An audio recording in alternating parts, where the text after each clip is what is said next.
Welcome to Scribe and Tell with Michelle, your new go-to channel for all things related to the writing and publishing journey. Whether you are an aspiring author or you're just curious about the writing process, this channel is designed to help and inspire you. As I'm on track to publish my third novel, The Bag Ladies of Avondale, I'll also take you on that journey with me. So let's talk about the writing process. It's a journey that involves creativity, some dedication, some organization, and even a little structure. From brainstorming ideas to revising your manuscript, each step is crucial in bringing your story to life. So for this first video, I'm going to do an abridged overview of the key elements of writing. And then in later videos, I'll cover each topic in depth so that you can have a deeper understanding of the overall process of not just writing, but publishing as well. All right, so when it comes to writing, you want to find your inspiration, right? Inspiration can actually come from anywhere, from personal experiences, from dreams, from other books that you read, or it can be a simple walk in the park that, boom, just inspires you to write something. It's really about finding that spark that ignites your imagination. Understand your inspiration behind your writing, and it'll help you craft a compelling story that others can relate to. One of the first things that you need to iron out is your plot. What's your story about? Is this book going to be nonfiction, or is it actually going to be fiction? So for the sake of this video, let's assume the book you're writing is fiction. So a compelling plot is the backbone of any good novel. You want to start with a basic premise, and you want to build on it. Incorporate conflict and resolution. That's your plot. It actually sounds more complicated than it is. So it's just finding out what is the problem and what's the solution, right? So think about the journeys that your characters are going to have to take and the obstacles that they'll face. This not only keeps your readers engaged, but it also gives your story a clear direction, right? So for example, in The Bag Ladies of Avondale, my characters are joining their friend in an experimental group therapy program because each of them have some emotional and personal baggage that they want to understand. They want to eliminate it, right? The conflict is them coming face to face with their own ish and then figuring out what to do about it. The resolution, no spoilers. But if you were writing a story like this, how would you help the ladies to resolve their situations? So it's the conflict and it's the resolution that really will drive your plot. All right, so you've got your plot figured out. Now you've got to create memorable characters. You want to develop characters that are realistic, with distinct personalities, with goals, even with flaws. You want to give your characters room to grow and to evolve throughout the story. Think about things like this. Do they have an attitude that might affect their relationship with other people? Do they have habits such as biting their nails or something like that? What do they look like, right? You want to give your readers a visual of the person that they're getting to know. A well-crafted character arc will make your characters more relatable and memorable to your readers. When I first completed The Bag Ladies of Avondale years ago, I had beta readers to test it out for me. And there was a common theme that I heard from those readers. These ladies live in my head. I loved hearing that because this is what you want to aim for. Okay, so now you've got these amazing characters. It's time to build that world. It's time to build those settings, whether it's a fantastical world or whether it's a small town.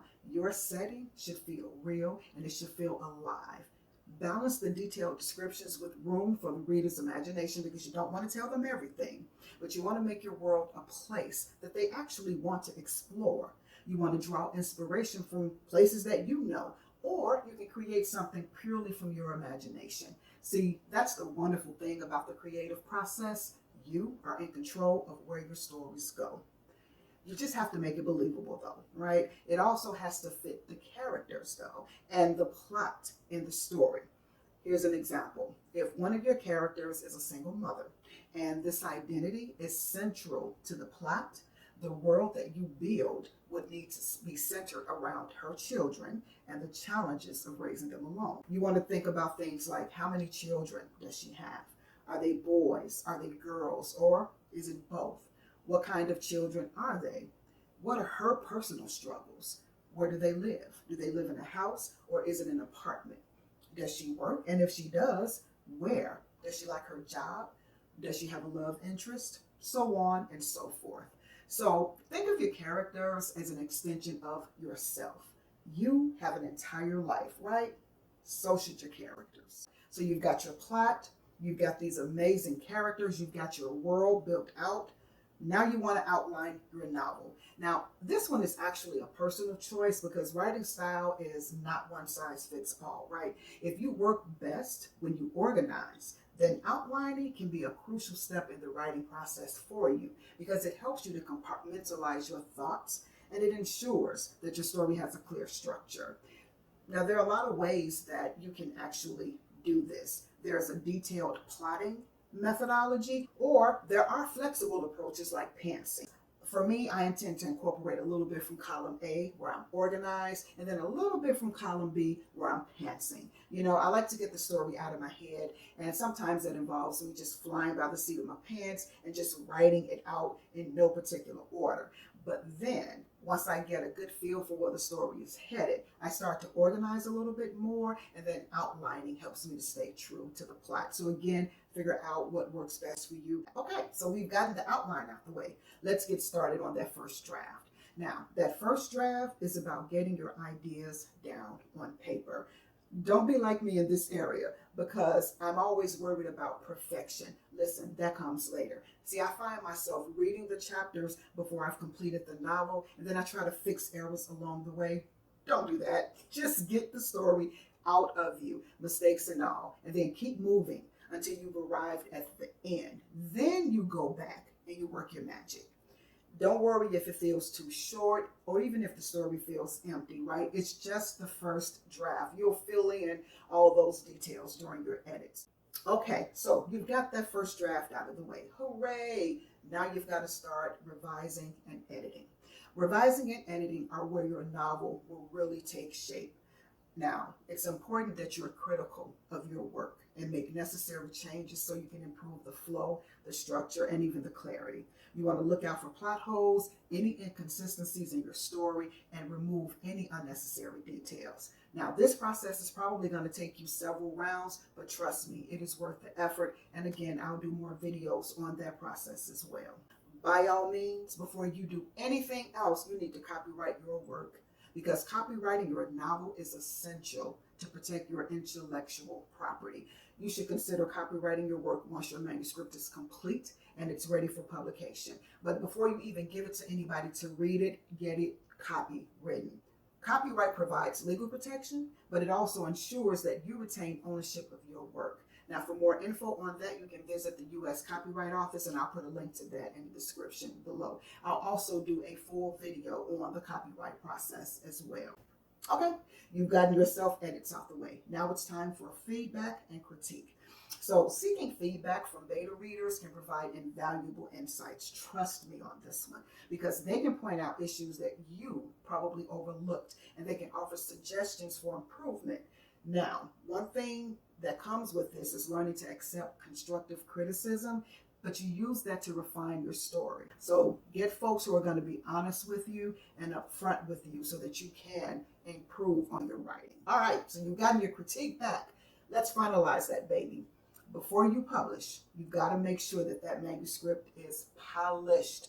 This includes a thorough proofreading and even professional editing. Don't skimp out on professional editing, because a well-edited book will not only enhance readability, but it also reflects your professionalism as an author, right? And that's what you want. You want to look professional. You put all this time and effort in, make it look as professional as possible.